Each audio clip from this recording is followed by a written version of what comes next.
नमस्कार, स्वागत है आपका आपके अपने YouTube channel rainbow science circuit पर।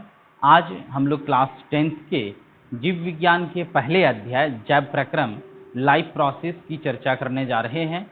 और जैसा कि जो पिछला वीडियो था हमारा पार्ट 8, उसमें आपने देखा था कि हमने एक बड़ा ही महत्वपूर्ण टॉपिक स्टार्ट किया था। थोड़ा सा फिर इस वीडियो को आने में विलंब हो गया, इसके लिए हम आपसे क्षमा प्रार्थी हैं और उम्मीद रखूँगा कि आप उम्मीद रखिए कि आगे जो आने वाला वीडियो होगा वह निश्चित रूप से अब आपको मिलते रहेगा। इसलिए आप सभी लोग ध्यान से इस वीडियो को सुनेंगे। और जो लोग पिछला पार्ट इसका नहीं देख पाए हैं, पार्ट 8, निश्चित रूप से प्लेलिस्ट को खोलिए। वहाँ बायोलॉजी 10th करके एक प्लेलिस्ट बना हुआ है, उसमें आप जैव प्रक्रम लाइफ प्रोसेस का जो 8वां पार्ट है, 8वां भाग है, उस वीडियो को अवश्य देखिएगा, तो आप इस वीडियो को आसानी से समझ सकते हैं। तो हम लोगों ने पिछले क्लास में चर्चा किया था मानव में पोषण का, न्यूट्रिशन इन ह्यूमन का। और मैंने आपसे कहा था कि यह जो टॉपिक है कई क्लास तक चलेगा, लंबा टॉपिक है, हो सकता है 4 या 5 क्लास हमारा इसको पूरा करने में लग जाए। इसलिए आप सभी लोग टोटल वीडियो को एक साथ लिखेंगे। मतलब हेडिंग में आपको हमेशा मानव में पोषण ही देना है, और ये जो मानव में पोषण हेडिंग है, इसी के अंतर्गत इन सभी चीज़ों को लिखना है। इसलिए आप सभी से निवेदन है कि पिछले दिन भी यही टॉपिक था मानव में पोषण, और आज भी वही टॉपिक है। तो आपको अलग से टॉपिक बदलना नहीं है, बल्कि उसी टॉपिक में इसको भी लिखते जाना है। अभी यह और कुछ दिनों तक चलता रहेगा। जब यह समाप्त होगा तो लास्ट में मैं डायग्राम बनाऊंगा, फिर किसी नए टॉपिक को शुरू करेंगे, तो वो आपको बता दिया जाएगा। तो पिछले क्लास में आपने देखा था, जो लोग पिछले क्लास को पढ़े होंगे, तो वहाँ चर्चा हुई थी कि मानव एक विषमपोषी जीव है, हेटेरोट्रॉफिक है। तो मानव में जो पोषण की क्रिया होती है वह क्या होता है, विषमपोषी पोषण की क्रिया होती है। मतलब मानव अपने भोजन के लिए कहीं न कहीं दूसरे जीवों पर निर्भर रहता है, दूसरे जीवों पर आश्रित रहता है। और दूसरी बात कि जो मानव है, इसमें पोषण की क्रिया के लिए कई अंग हैं। भोजन को पचाने के लिए कई अंग सम्मिलित रूप से कार्य करते हैं, सम्मिलित रूप से उत्तरदायी होते हैं। इन अंगों को मिला करके, या कहिए सामूहिक रूप में, हम लोग पढ़े थे मानव पाचन तंत्र।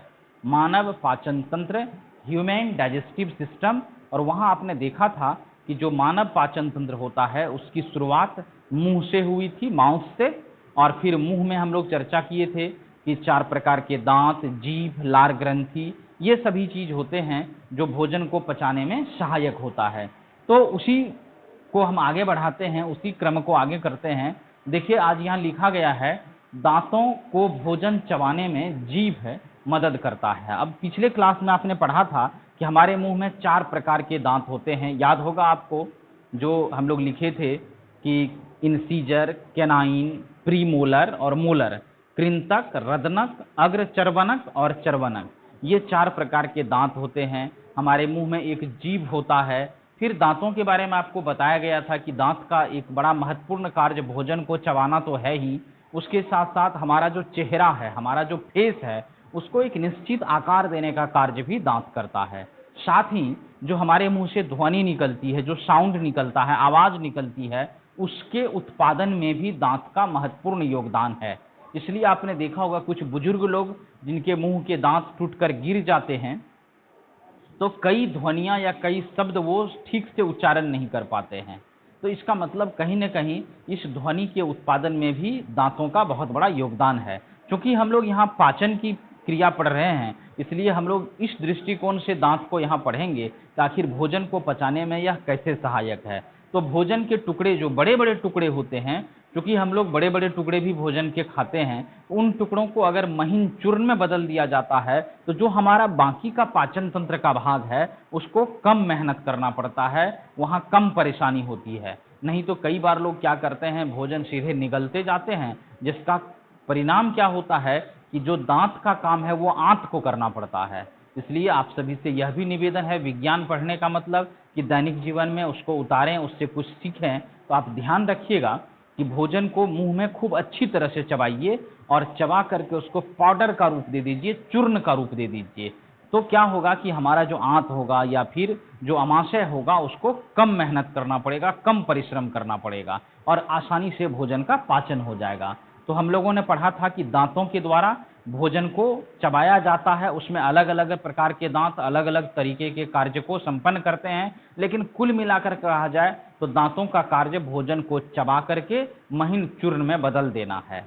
अब दांत जो भोजन को चबाता है तो उसमें जीभ है, जो टंग है हमारे मुंह के भीतर मांसल होता है, यह जीभ क्या करता है, भोजन चबाने में दांतों की सहायता करता है। अगर भोजन दांतों के बीच से निकल जाता है, दूर हो जाता है, तो जीभ उसको समेट करके दांतों के बीच में पहुंचाता है, जिसके कारण भोजन का ठीक से चूर्ण बन जाता है, भोजन आसानी से चबाया जाता है दांतों के द्वारा।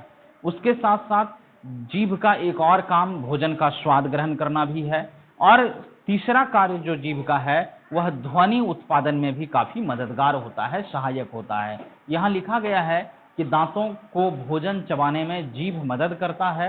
मानव मुंह में 3 जोड़ी लार ग्रंथियां होती है। याद कीजिए, आपको बताया गया था कि हमारे मुंह में भोजन को चबाने के साथ साथ उसके पाचन के लिए 3 अंग है, दांत है, जीभ है और लार ग्रंथि है। दांत पर चर्चा हो गई, जीभ की भी चर्चा हो गई। अब ये लार ग्रंथि क्या है? लार जो हमारे मुंह से निकलती, कई बार आपने सुना होगा लार टपकना, तो ये लार हमारे मुंह से निकलने वाला एक तरह का रस है, जिसको हम लोग अपने बोलचाल की भाषा में थूक भी कह देते हैं। वैसे तो सामान्य रूप से सुनने में लगता है कि यह बेकार पदार्थ है हमारे शरीर का, थूक है, लोग कहीं यत्र तत्र फेंक देते हैं।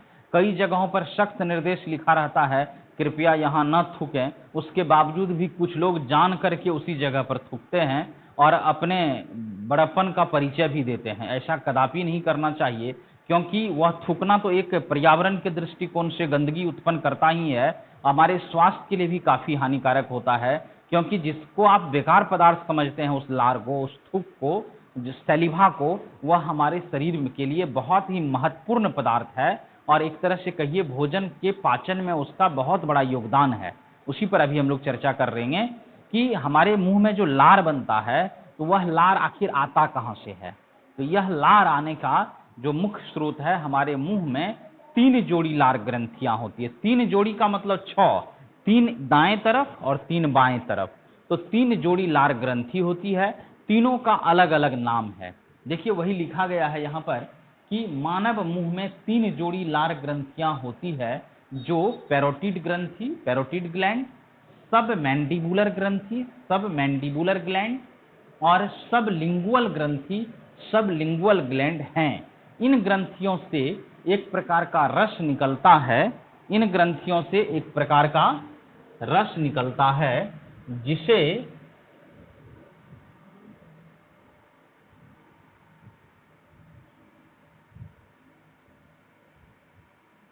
लार या लाला रस, सैलिवा कहते हैं। अब देखिए जो 3 लार ग्रंथियां हैं, ये आपको याद रखना पड़ेगा, इसलिए आप ध्यान से इसको याद रख लेंगे। पैरोटिड, सब मैंडिबुलर और सब लिंगुअल, ये 3 जोड़ी लार ग्रंथि। पहली जोड़ी जो है वह पैरोटिड है, दूसरी जोड़ी सब मैंडिबुलर है और तीसरी जोड़ी सब लिंगुअल है। ये लार ग्रंथियों के नाम है। अब इन ग्रंथियों से, जब लार ग्रंथि है, यहाँ मैं आपको एक चीज और बता दूं कि इस टॉपिक में हम लोग ग्रंथि या ग्लैंड शब्द का बार बार चर्चा करेंगे। तो आप याद रखिएगा कि ग्रंथि हमारे शरीर में उपस्थित एक प्रकार का अंग होता है, ऐसे समझिए, छोटी सी रचना होती है जिससे उपयोगी रस निकलता है, कोई न कोई रस निकलता है। और वह रस, जैसे आप गाय से दूध प्राप्त करते हैं, याद कीजिए, या बचपन में हमारा जो पोषण होता था माँ का दूध पी करके, तो माँ के पास या जितने भी स्तनधारी जंतु है, आपने 9th में पढ़ा होगा मैमल्स के बारे में, उनमें दुग्ध ग्रंथियां पाई जाती है। और ग्रंथि मतलब उससे कुछ रस निकलेगा। और गाय से जो आपने दूध प्राप्त करते हुए देखा होगा, तो वो दुग्ध ग्रंथि है। उस ग्रंथि से जो रस प्राप्त होता है उसी को हम लोग दूध कहते हैं, मिल्क कहते हैं। और दरअसल वह दूध प्रोटीन, कार्बोहाइड्रेट, विटामिन, शर्करा, कई चीजों का मिश्रण होता है। ठीक उसी तरह से हमारे पाचन तंत्र में, हमारे डाइजेस्टिव सिस्टम में भी कई प्रकार की ग्रंथियां पाई जाती है, जिनसे अलग अलग प्रकार के रस निकलते हैं। उस रस में कई उपयोगी केमिकल्स हैं जो भोजन को पचाने में मदद करता है। तो आप ध्यान से इस ग्रंथि को समझ लीजिएगा, कई ग्रंथियों की चर्चा होगी इस टॉपिक में। तो यहाँ चर्चा हुई है कि मानव मुंह में 3 जोड़ी लार ग्रंथियां होती है, जो पैरोटिड ग्रंथि, पैरोटिड ग्लैंड, सब मैंडिबुलर ग्रंथि, सब मैंडिबुलर ग्लैंड और सब लिंगुअल ग्रंथि, सब लिंगुअल ग्लैंड हैं। इन ग्रंथियों से एक प्रकार का रस निकलता है जिसे लार या लाला रस, सैलिवा कहते हैं। बहुत महत्वपूर्ण चीज है कि जो हमारे मुंह में 3 जोड़ी लार ग्रंथि है, अब स्वाभाविक है जब लार ग्रंथि है तो उससे तो लार ही निकलेगा, तो जो रस निकलता है उसको लार या लाला रस, सैलिवा कहते हैं। इसी को हम लोग बोलचाल की भाषा में थूक कहते हैं। यह हमारे शरीर का बेकार पदार्थ नहीं है, बल्कि यह अत्यंत उपयोगी पदार्थ है, इसलिए व्यर्थ हमें नहीं थूकना चाहिए, इस महत्वपूर्ण रस को नहीं फेंकना चाहिए, बर्बाद नहीं करना चाहिए। आपने गौर किया होगा, जो लोग खास करके पान खाते होंगे या इस तरह के और पान मसाले का प्रयोग करते होंगे, बार बार थूकते होंगे, बहुत ज्यादा मात्रा में वो लार या लाला रस को मुंह से बाहर फेंक देते होंगे। आपने सुना होगा कि वैसे लोगों को भूख कम लगती है। भूख कम लगने के पीछे कारण यह है, वह अपने मुंह में जो बनने वाला महत्वपूर्ण लार है, सैलिवा है, उसको बहुत अधिक मात्रा में बाहर त्याग कर देता है। उसके शरीर में या उसके मुंह में लार की मात्रा कम हो जाती है, और चूंकि लार भोजन पचाने में सहायक है, तो इसलिए उसका जो भोजन है वो ठीक से पचता नहीं है। और आप याद कीजिए, जब तक आपका खाया हुआ भोजन पचेगा नहीं तो फिर आपको भूख नहीं लगेगी। इसलिए वैसे लोगों को आपने देखा होगा बहुत कम भूख लगती है। तो ध्यान रखना है, इस महत्वपूर्ण रस को, जिसको लार या लाला रस, सैलिवा कहते हैं, इसको व्यर्थ बर्बाद नहीं करना है। लार में एक प्रकार का एंजाइम रहता है जिसे एमाइलेज या टैलिन, एमाइलेज और टैलिन कहते हैं। यह एंजाइम मंड स्टार्च के जटिल अणु को खंडित करके शर्करा, शुगर का निर्माण करता। अब देखिए, आप कहेंगे कि यह लार क्यों उपयोगी है, तो इसका कारण यह है कि इस लार में एक प्रकार का एंजाइम, सबसे पहले तो हमारे मुंह में 3 जोड़ी लार ग्रंथि, पैरोटिड, सब मैंडिबुलर और सब लिंगुअल, इन लार ग्रंथियों से एक प्रकार का रस निकला जिसको लार या लाला रस, सैलिवा कहते हैं। और इस रस में है एक प्रकार का एंजाइम, ये आपको याद रखना पड़ेगा ये बात। और उस एंजाइम का क्या नाम है? एमाइलेज या टाइलिन, एमाइलेज या टाइलिन। अब यह एंजाइम क्या करता है उसको देखते हैं हम लोग। यह एंजाइम मंड स्टार्च, आप याद कीजिए जो कार्बोहाइड्रेट बना था, मंड बना था, हम लोग जो रोटी खाते हैं, चावल खाते हैं या इस तरह से अन्य खाद्य पदार्थ खाते हैं, उसमें कार्बोहाइड्रेट होता है, मंड होता है, वह जटिल होता है, उसको तोड़ देता है। यह जो एमाइलेज है उसको क्या करता, तोड़ करके सरल पदार्थों में बदल करके शर्करा या शुगर का निर्माण करता है। और शुगर, चीनी तो आपने खाई होगी, काफी मीठी लगती है। और आप गौर कीजिए, मुंह में रोटी लेकर के, सिर्फ एकदम खाली सिर्फ रोटी लेकर के अगर कुछ देर तक हम चबाते हैं तो रोटी में से मिठास आती है या मीठापन का स्वाद थोड़ा सा बढ़ जाता है। उसका कारण क्या होता है कि जो रोटी आपने मुंह में खाई, तो उस रोटी में क्या था कि उसमें कार्बोहाइड्रेट था, स्टार्च था, मंड था। लेकिन वह कार्बोहाइड्रेट या स्टार्च क्या हुआ, हमारे लार में से जो एमाइलेज या टाइलिन नाम का एंजाइम निकला, यह एंजाइम उस स्टार्च को, उस मंड को शुगर में बदल दिया, चीनी में बदल दिया। अब आप समझ सकते हैं, जब मुंह में फ्री में चीनी का निर्माण होगा तो उस रोटी का स्वाद कैसा होगा, मीठा हो जाएगा। इसलिए याद रखना है कि यह जो एमाइलेज या टाइलिन एंजाइम है, यह स्टार्च को किस में बदल देता है, शुगर में, चीनी में बदल देता है। अर्थात मानव में भोजन का पाचन मुंह से ही आरंभ हो जाता है। मानव में भोजन का पाचन मुंह से ही आरंभ हो जाता है। बहुत इंपॉर्टेंट बात है, कई बार ऑब्जेक्टिव क्वेश्चन में पूछा गया है, मानव में भोजन का पाचन कहाँ से आरंभ होता है, तो याद रखिएगा मुंह से ही आरंभ हो गया। जैसे आपने भोजन मुंह में डाला, दांत उसको चबाना शुरू किया, जीभ चबाने में मदद किया, लार ग्रंथि से जो लार निकला उसमें टाइलिन या एमाइलेज नाम का जो एंजाइम है, वह एंजाइम क्या किया, भोजन के जटिल अणु को सरल अणु में तोड़ने लगा और जटिल पदार्थ सरल पदार्थों में टूटने लगा। यही तो भोजन का पचना है। तो याद रखना है, भोजन का पाचन मुंह से आरंभ हो जाता है। एक और क्वेश्चन बहुत महत्वपूर्ण है इसी टाइप का कि भोजन का पाचन पूर्ण कहाँ होता है, कंप्लीट कहाँ होता है। तो याद रखिएगा, जो छोटी आंत है हमारी, स्मॉल इंटेस्टाइन है, जिसके बारे में आगे चर्चा होगी, वह भी हमारे पाचन तंत्र का एक अति महत्वपूर्ण पार्ट है। स्मॉल इंटेस्टाइन, छोटी आंत, या उसको क्षुद्रांत्र भी कहा गया है, आपकी किताब में लिखा गया है। तो उस छोटी आंत में भोजन का पाचन पूर्ण होता है। और आरंभ कहाँ होता है? तो मुंह से, मुख से, माउथ से आरंभ होता है और छोटी आंत में जाके संपूर्ण पाचन हो जाता है। तो यह वही लिखा गया, अर्थात मानव में भोजन का पाचन मुंह से ही आरंभ होता है। जीभ भोजन में लार को अच्छी तरह से मिला देता है, जिससे भोजन निगलने में सुविधा होती है। अब इस जीभ का कमाल देखिए, है तो बड़ा छोटा सा लेकिन बहुत हमारे लिए उपयोगी है। एक तो भोजन चबाने में बेचारा हेल्प किया था दांतों का।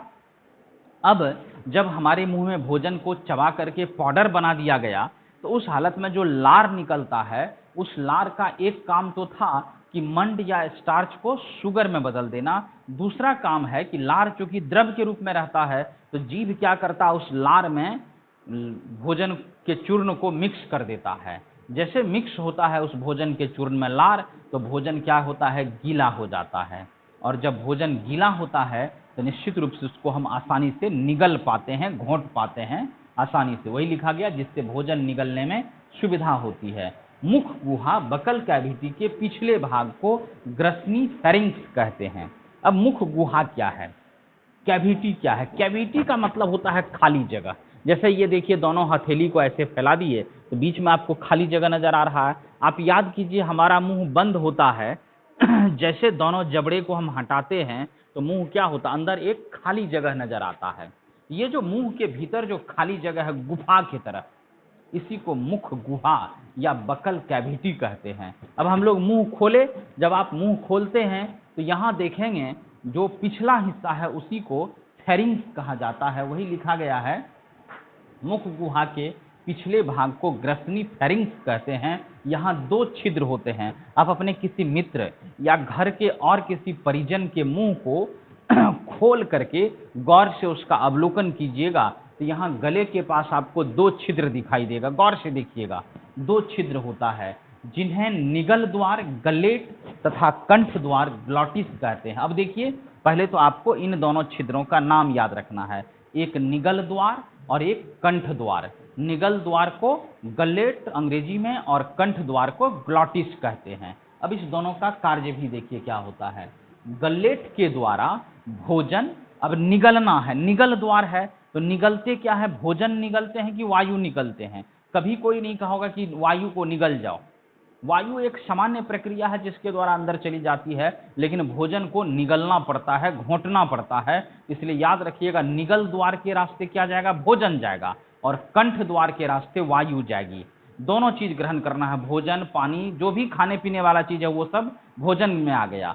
चाहे वो खाने वाला चीज हो, दूध हो, और सब जो भी खाद्य पदार्थ हो, तो वो सब भोजन हो गया। और एक हवा है, वायु है, तो जो निगल द्वार है, गलेट है, उसके द्वारा भोजन जाता है, और जो कंठ द्वार है, ग्लॉटिस, उसके द्वारा वायु जाती है। याद रखिएगा, गले में ये दो छिद्र होता है फेरिंक्स के पास।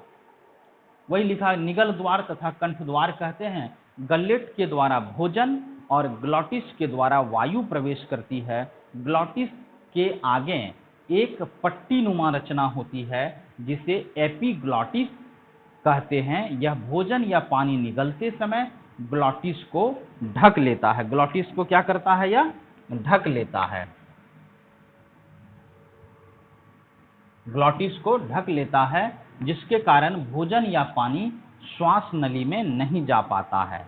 अब देखिए क्या होता है, यहाँ अभी चर्चा कर रहे थे कि जो हमारा मुख गुहा है, बक्कल कैविटी है, इसका जो पिछला हिस्सा है उसको ग्रसनी फेरिंक्स कहा गया। वहाँ दो छिद्र है, एक को गलेट कहते हैं, निगल द्वार, जिससे भोजन अंदर जाता है, प्रवेश करता है, और दूसरे को ग्लॉटिस कहते हैं, कंठ द्वार, जिसके द्वारा वायु प्रवेश करता है। अब क्या होता है, जो ग्लॉटिस है, कंठ द्वार, उसके सामने अगले भाग में एक पट्टी नुमा रचना रहती है। याद कीजिएगा, जब खोलिएगा तो एक छोटा सा रचना, एकदम कैप्सूल की तरह रचना, मुलायम रचना आपको नजर आती होगी। मुंह एकदम खोल के देखने में पता चलता है। उसको हम लोग शायद अपने घरेलू भाषा में लुरलुरी भी कहते हैं। ध्यान दिए होंगे, वो गतिमान रहता है, उसको एपिग्लॉटिस कहा गया यहाँ विज्ञान के भाषा में। अब यह एपिग्लॉटिस कितना महत्वपूर्ण है, सोचिए उस इंजीनियर के बारे में, उस साइंटिस्ट के बारे में जिन्होंने इस शरीर की रचना किया। इस शरीर के सामने हर एक मशीन फेल है। आप गौर से जब देखेंगे इस प्रकृति की रचना को, तो विचित्र उनकी रचना है। कैसे सोच समझ करके इतना अच्छा डिजाइन तैयार किया कि अब चूंकि क्या है कि दोनों छिद्र एक ही जगह है, भोजन का छिद्र भी और वायु का छिद्र भी। सोचिए अगर एक ही समय दोनों छिद्र खुल जाए तो क्या होगा। जो भोजन हम खाते रहेंगे या निगलते रहेंगे, हो सकता है भूल से भोजन का एक छोटा सा कण, छोटा सा हिस्सा उस वायु वाले द्वार में चले जाए। और कभी कभी आपने गौर किया होगा कि भोजन करते समय कहीं हम लोग बात करते हैं, कुछ बोलने लगते हैं, तो कई बार जोर से हिचकी आ जाती है। और क्या होता है उसका कारण, छींकते हैं और नाक से भी भोजन का भाग वो निकल जाता है। उसका कारण क्या होता है कि जैसे आप बोलना शुरू करते हैं तो बोलने की क्रिया होती है कंठ द्वार से, ग्लॉटिस से संपन्न होती है। तो कंठ द्वार पर से जो वो एपिग्लॉटिस जो एक परत है, ढक्कन है, वो हट जाता है। तो भोजन का कुछ अंश जैसे उसमें घुसेगा, प्रवेश करेगा, किसमें, ग्लॉटिस में, कंठ द्वार में या श्वास वाले रास्ते में, तो श्वास वाले रास्ते में केवल हवा को जाने की अनुमति है, उसमें भोजन को जाने की अनुमति नहीं है। तो हमारा जो तंत्र है उसको रिजेक्ट कर देता है, बाहर निकालता है। इसलिए वो नाक से हम लोग हवा छोड़ते हैं तो छोड़ी गई वायु के साथ नाक के द्वारा भी कई बार भोजन के कण निकल जाते हैं, जो हमारे लिए खतरनाक भी हो सकता है। इसलिए खाते समय बिना वजह का बेवजह बातचीत नहीं करनी चाहिए और या बोलने पर ध्यान नहीं देना चाहिए, शांत चित्त होकर के भोजन करना चाहिए।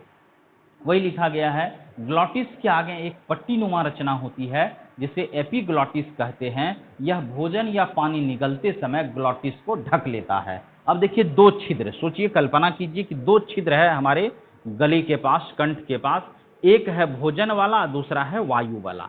अब क्या होता है, इसी के बीच में ये रचना रहती है, इस तरह की रचना। जैसे आप भोजन करते हैं, भोजन जैसे अंदर जाएगा तो उस समय ये जो गलेट है वो खुलेगा, तो खुलेगा तो उस समय ये क्या करता है, इसको ढक लेता है।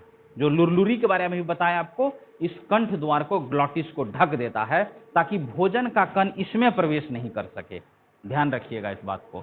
वही भोजन या पानी को इस ग्लॉटिस को जैसे ढक लेगा, जिसके कारण भोजन या पानी श्वास नली में नहीं जा पाता है। चबाया हुआ और लार मिश्रित गीला भोजन गलेट के रास्ते एक लंबी नली में प्रवेश करता। अब देखिए क्या है कि जिस भोजन को आपका दांत चबा दिया, जीभ चबाने में मदद किया, लार ग्रंथि से जो लार निकला वह भोजन को गीला कर दिया, तो वह चबाया हुआ गीला भोजन, चूंकि भोजन वाली नली कौन है, गल्लेट है, जिसको हम लोग निगल द्वार भी कहते हैं। उस गल्लेट एक छिद्र होता है, उस छिद्र के द्वारा एक लंबी नली में प्रवेश करता है। गला के पास से इस छाती के ठीक बीचों बीच यह नली रहती है। जब हम लोग आगे डायग्राम बनाएंगे तो और क्लियर होगा। तो यह ठीक बीचों बीच एक लंबी नली में भोजन प्रवेश करता है। उस नली को क्या कहते हैं, उस नली का नाम है ग्रसनी या ग्रास नली। ग्रसनी नहीं, उसको ग्रसिका या ग्रास नली कहा जाता है। अंग्रेजी में उसको ऑसोफेगस कहते हैं। तो उस ऑसोफेगस में वह भोजन जाता है, एक लंबी नली में प्रवेश करता है, जिसे ग्रसिका या ग्रास नली, ऑसोफेगस कहते हैं। इस नली के द्वारा भोजन एक थैलीनुमा रचना में प्रवेश करता है, जिसे अमाशय, स्टमक कहते हैं। यह उदर गुहा में बाईं ओर स्थित रहती है। अब देखिए यह अमाशय क्या है, यहाँ से भोजन मुंह में गया, मुंह से कंठ द्वार जो था और निगल द्वार, तो निगल द्वार के रास्ते भोजन एक लंबी नली में आया, जिसको ग्रसिका या ग्रास नली, ऑसोफेगस कहते हैं। उस ऑसोफेगस के द्वारा भोजन एक थैलीनुमा रचना में आती है। अब यह थैलीनुमा रचना कहाँ, जो हमारा उदर गुहा है, उदर गुहा जो संपूर्ण आपका एब्डोमेन है, संपूर्ण पेट वाला भाग है, तो उसमें एक पेट के अंदर में एक छोटी सी थैली रहती है, जिसको स्टमक या अमाशय कहते हैं। याद रखिएगा कि एब्डोमेन या बेली जो हमारा संपूर्ण पेट वाला भाग है, छाती के नीचे, उसी में बाईं तरफ से एकदम लेफ्ट साइड में एक छोटी सी थैलीनुमा रचना होती है।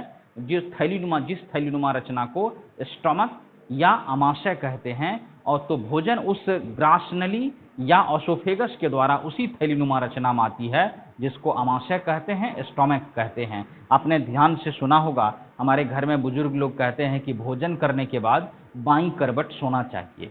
उसका कारण क्या होता है कि बाएं भाग में हमारा स्टोमक है। जैसे आप भोजन चबा के निगलते हैं तो वह झट से कहाँ, स्टोमक में चला जाता है, अमाशय में चला जाता है। अगर आप बाएं करवट सोएंगे तो भोजन नीचे रहेगा, किसी फर्श पर, सतह पर रहेगा, आपके बेड के संपर्क में रहेगा, और ऊपर से फिर इधर दूसरी तरफ से लीवर होता है, जिसके कारण लीवर से आसानी से रस को निकल करके उस भोजन को पचा देता है। अगर आप दाएं करवट सोएंगे तो लीवर आपका नीचे दब जाएगा और ऊपर से जो भारी भरकम स्टमक है जिसमें अभी तुरंत भोजन गया है वो लीवर को चापेगा ऊपर से, तो लीवर से रस निकल करके भोजन को पचाने के लिए आगे नहीं निकल पाएगा, जिसके कारण भोजन को पचने में असुविधा होती है। इसलिए ऐसा प्राचीन काल से हमारे यहाँ माना जाता है कि भोजन करने के बाद बाएं करवट ही सोना चाहिए।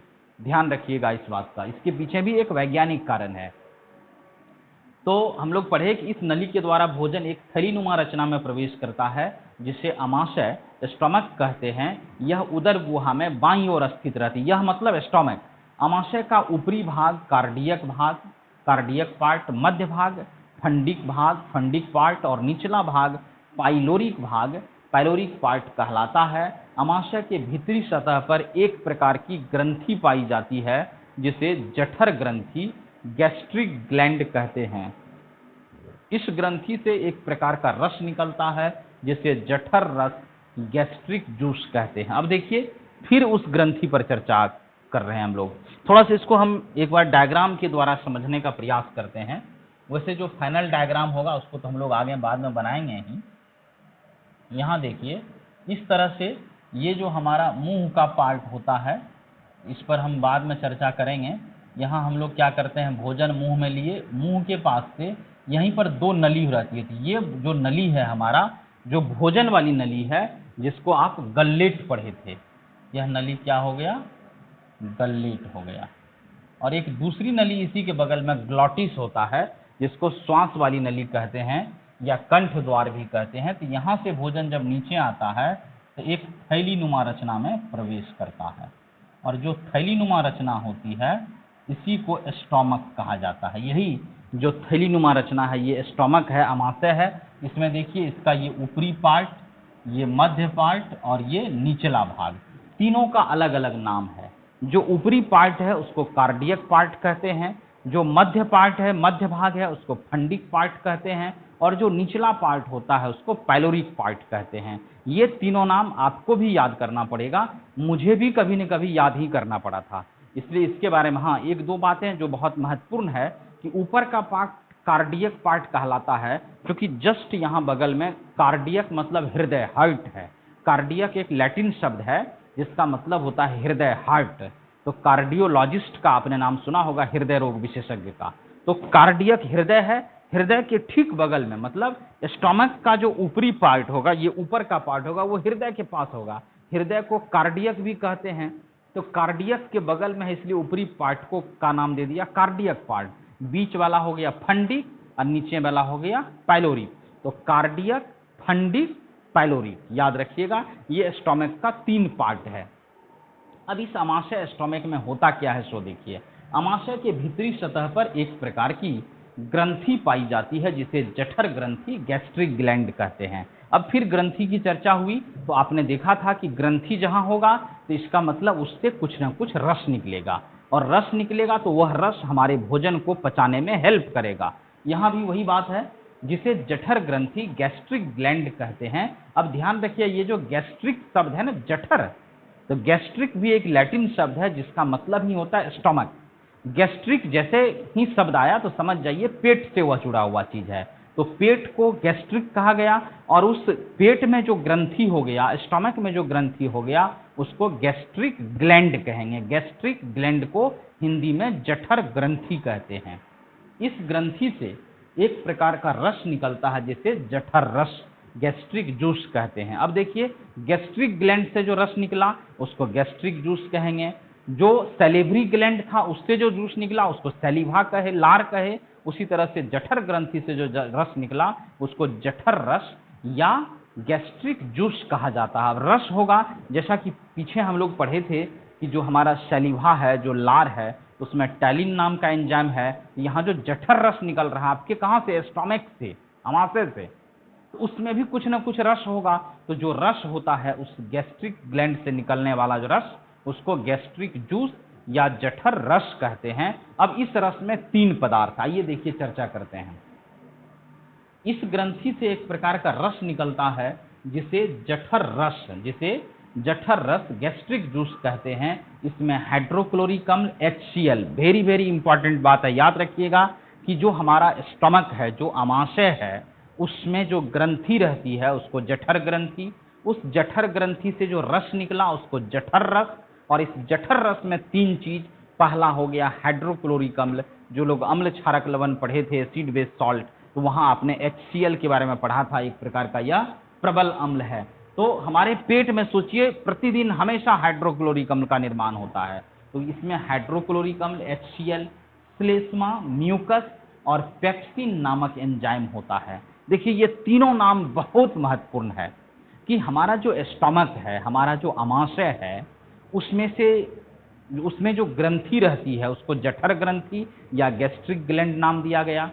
वह जो जठर ग्रंथि है, गैस्ट्रिक ग्लैंड है, उस जठर ग्रंथि से जो रस निकला उसको जठर रस गैस्ट्रिक जूस कहते हैं। और उस गैस्ट्रिक जूस में, जठर रस में तीन तरह के पदार्थ हैं। कौन कौन सा पदार्थ है? एक हो गया आपका हाइड्रोक्लोरिक अम्ल HCl, दूसरा श्लेष्मा म्यूकस, और तीसरा पेप्सिन नाम का एंजाइम। अब ये हाइड्रोक्लोरिक अम्ल अम्ल है तो खट्टा होगा। यह क्या करता है? भोजन को अम्लीय बनाता है। कई बार आपने देखा होगा कि भोजन करने के बाद जब डकार होती है तो मुंह में खट्टापन का अनुभव होता है। या छोटे छोटे बच्चों को देखा होगा, माँ का दूध पीता है उसके बाद उल्टी करता है तो दही की तरह वो दूध छोटे छोटे कणों में निकल कर आ जाता है, जबकि वो बच्चा दूध पिया था, फिर वो दही कैसे बन गया? तो दरअसल जैसे हमारे स्टमक में भोजन जाता है, आमाशय में भोजन जाता है, वहाँ हाइड्रोक्लोरिक अम्ल आता है। और अम्ल के बारे में तो आप जानते हैं, जो अम्ल एसिड होता है वह दूध को फाड़ देता है, तो वही काम उस छोटे बच्चे के स्टमक में हो जाता है। इसलिए जब बच्चा उल्टी करता है, वोमिटिंग करता है, तो आपने देखा होगा दूध जो है दही के छोटे छोटे कण के रूप में बाहर निकल जाता है। और या हम लोगों को भी कई बार खट्टी डकार आती है, तो खट्टी डकार आने का वही काम है कि पेट में जो अम्ल बनता है वही कहीं डकार के साथ अगर बाहर आने लगता है तो हमें उस खट्टेपन का अनुभव होता है। तो याद रखिएगा, अब सबका काम है कि जठर रस में हाइड्रोक्लोरिक अम्ल, श्लेष्मा और पेप्सिन नामक एंजाइम होता है। यह अम्ल, मतलब जो हाइड्रोक्लोरिक अम्ल है, भोजन को अम्लीय बनाता है तथा भोजन के साथ आने वाले बैक्टीरिया को नष्ट करता है। भोजन को अम्लीय तो बनाता ही है, साथ ही साथ जितने भी बैक्टीरिया आता है उसको क्या करता है? नष्ट कर देता है। जितना बैक्टीरिया भोजन में गया, अब सोचिए कई बार हम लोग खाना खाते हैं और उस खाने में कुछ अवांछित पदार्थ, कुछ बेकार पदार्थ, कुछ गंदे पदार्थ भी हमारे पेट के अंदर चला जाता है, स्टमक में चला जाता है। प्रकृति ने जो सिस्टम बनाया, कहीं भूलवश आपने कोई गंदा, कोई विषैला पदार्थ, कोई हानिकारक पदार्थ खा लिया, तो वो एसिड जो आपके पेट में निकलता है वह एसिड उसको गला देता है। कितने सौभाग्यशाली हैं हम लोग कि प्रकृति ने इतनी विचित्र रचना के साथ हमें बनाया है, इतना विचित्र सिस्टम हमारे अंदर दिया है कि अगर भूल से कोई विषैला पदार्थ, बैक्टीरिया या कोई अन्य विषैला पदार्थ हम लोग खा भी लेते हैं थोड़ी बहुत मात्रा में, अब ऐसा नहीं कि आप पूरा विष खा लीजिए तो बच जाएंगे, थोड़ी बहुत मात्रा में अगर कोई जहरीला विषैला पदार्थ चला भी गया तो उसको भी वह गला देता है, नष्ट कर देता है और हमारे शरीर पर कोई प्रभाव नहीं पड़ डालता है। तो यह बैक्टीरिया को नष्ट करता है। श्लेष्मा HCl से अमाशय के भीतरी दीवार की रक्षा करता है। अब देखिए यह श्लेष्मा क्या होता है? श्लेष्मा दरअसल लसलसा चिपचिपा पदार्थ होता है, और यह लसलसा पदार्थ क्या होता है? निकल करके जो अमाशय के भीतरी दीवार होती है उस पर उसका एक लेयर बना लेता है, परत बना लेता है। याद कीजिए, ठंडियों के महीने में आपने देखा होगा, जाड़े के मौसम में कुछ लोग सरसों तेल की पहले मालिश करते हैं शरीर पर, फिर स्नान करते हैं। उसके पीछे रीजन क्या होता है कि जब सरसों तेल का मालिश हो जाता है और ऊपर से जब स्नान करता है, पानी डालता है शरीर पर, तो शरीर के त्वचा से पानी का संपर्क नहीं हो पाता है। अधिकांश पानी क्या होता है? त्वचा के सतह पर से बाहर निकल जाता है, लोगों को थोड़ा सा कम ठंडक का अनुभव होता है। ठीक यही फिसलनदार वाला जो गुण है, यही काम श्लेष्मा करता है। श्लेष्मा क्या करता है? चूंकि वो फिसलनदार पदार्थ होता है और अमाशय के भीतरी दीवार पर वह स्रावित होते रहता है, निकलते रहता है। तो जैसे अमाशय में जो हाइड्रोक्लोरिक अम्ल निकले बनेगा, तो अम्ल तो हमारे त्वचा को गला सकता है, हमारे मांसपेशियों को गला सकता है, लेकिन सोचिए हमारे स्टोमक में हमेशा अम्ल है, फिर भी कभी तो नहीं सुने होंगे कि आप पेट का त्वचा जो है वो गल गया, आमाशय का जो कोशिका थी वो गल गई, क्योंकि वो बीच में जो श्लेष्मा का परत रहता है वो हाइड्रोक्लोरिक अम्ल को पहुंचने ही नहीं देता है उस कोशिकाओं तक, आमाशय के भीतरी सतह तक। इस तरह से आमाशय के भीतरी सतह की रक्षा करता है श्लेष्मा। किससे रक्षा करता है? हाइड्रोक्लोरिक अम्ल से। और तीसरा पदार्थ क्या है? पेप्सिन। तो यह पेप्सिन एंजाइम है जो प्रोटीन का पाचन करता है। याद रखिएगा, पेप्सिन किसका पाचन करेगा? प्रोटीन का पाचन करेगा। तो तीन बातें जो बहुत महत्वपूर्ण है यहाँ जानना, उसको फिर से आप समझिए कि जो हमारा स्टमक है, आमाशय है, उसमें जो ग्रंथि होती है उसको जठर ग्रंथि, गैस्ट्रिक ग्लैंड कहेंगे। उस जठर ग्रंथि से जो रस निकलेगा उसको जठर रस कहेंगे, गैस्ट्रिक जूस कहेंगे। और उस जठर रस में, गैस्ट्रिक जूस में तीन पदार्थ, हाइड्रोक्लोरिक अम्ल, श्लेष्मा और पेप्सिन। हाइड्रोक्लोरिक अम्ल भोजन को अम्लीय बनाएगा ताकि आसानी से उसका पाचन हो। दूसरी बात कि हमारे भोजन के साथ जो बैक्टीरिया या कोई अन्य हानिकारक पदार्थ चला जाता है उसको भी वह गला देता है, इस तरह से हमें रक्षा करता है वो हाइड्रोक्लोरिक अम्ल। दूसरा जो श्लेष्मा है, वह श्लेष्मा इस हाइड्रोक्लोरिक अम्ल से रक्षा करता है।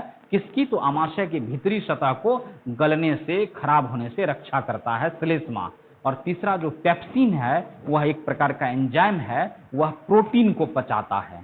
अब याद रखिएगा, पी से पेप्सिन, पी से प्रोटीन। तो पेप्सिन किसका पाचन करेगा? प्रोटीन का पाचन करेगा। तो इस तरह से जो जठर रस में तीन पदार्थ थे, उस तीनों पदार्थ का काम संपन्न हो गया। और जब संपन्न हुआ तो निश्चित रूप से भोजन का पाचन भी तो कुछ हुआ होगा।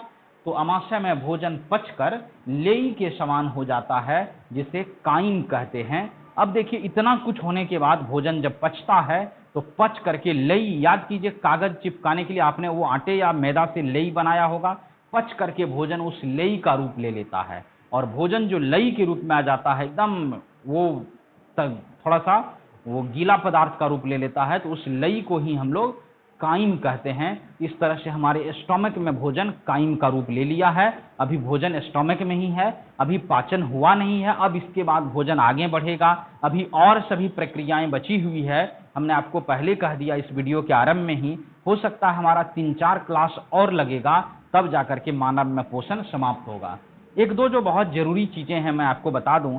कुछ लोगों को लगेगा कि इतना बड़ा बड़ा टॉपिक, आखिर बोर्ड परीक्षा में क्वेश्चन पूछेगा तो हम लिखेंगे कहाँ से, क्या लिखेंगे? आप अभी परीक्षा की चिंता नहीं कीजिए, पहले आप सिलेबस को समझिए, टॉपिक को समझिए, सीखिए। परीक्षा में कैसा क्वेश्चन आएगा उस पर भी मैं जाऊंगा। ऐसा नहीं कि इतना बड़ा क्वेश्चन आपके सामने एक बार उठा के पूछ देगा। इसमें से छोटे छोटे खंड के रूप में प्रश्न पूछे जाते हैं, उस पर आगे चर्चा हम लोग करेंगे कि कौन सा क्वेश्चन होगा, कैसा होगा। अभी आप सिलसिलेवार ढंग से इसको समझिए, बढ़िया से नोट कीजिए सारी चीज़ों को, बुक को भी पढ़िए घर में अधिक से अधिक, तब आपको सब बात समझ में आएगी। तो चलिए, आज हम लोग कहाँ थे? मुंह से भोजन को ला करके स्टोमक में पाचन करवा दिए हैं। अब भोजन आगे बढ़ेगा, फिर छोटी आंत में, फिर बड़ी आंत में, फिर लीवर, पेनक्रियाज, कई अंगों का सहयोग होगा, तब जाकर के भोजन का पूरा पूरा पाचन होगा। फिर और आगे बातें होगी विस्तार से, जिस पर हम लोग अगले वीडियो में चर्चा करेंगे। तब तक आपसे विदा लेंगे, लेकिन उससे पहले निवेदन एक है, यदि आपको वीडियो पसंद आई होगी तो कृपया वीडियो को लाइक कीजिएगा, अपने दोस्तों के बीच इसे अधिक से अधिक शेयर कीजिए, ताकि इस घड़ी में जब अधिकांश लोग घर में बैठे हों तो आपके दोस्त मित्र भी इस चैनल से पढ़ करके, इस चैनल से जुड़ करके वो अपने समय का सदुपयोग कर सकें और आने वाले भविष्य को सिक्योर कर सकें, अपनी परीक्षा की तैयारी कर सकें, अपना भविष्य सुरक्षित कर सकें। इसलिए अधिक से अधिक दोस्तों, मित्रों, बंधुओं को यह वीडियो या चैनल के बारे में उसको बताइए, वीडियो को शेयर कीजिए। जो लोग चैनल पर नए हैं या विलंब से जुड़े हैं, अभी तक चैनल को सब्सक्राइब नहीं किए हैं, वो कृपया चैनल को सब्सक्राइब भी कर लेंगे। तो फिर आपसे मिलते हैं अगले वीडियो में, इसी मानव में पोषण के अगले पार्ट को लेकर के। तब तक के लिए आपसे विदा लेते हैं।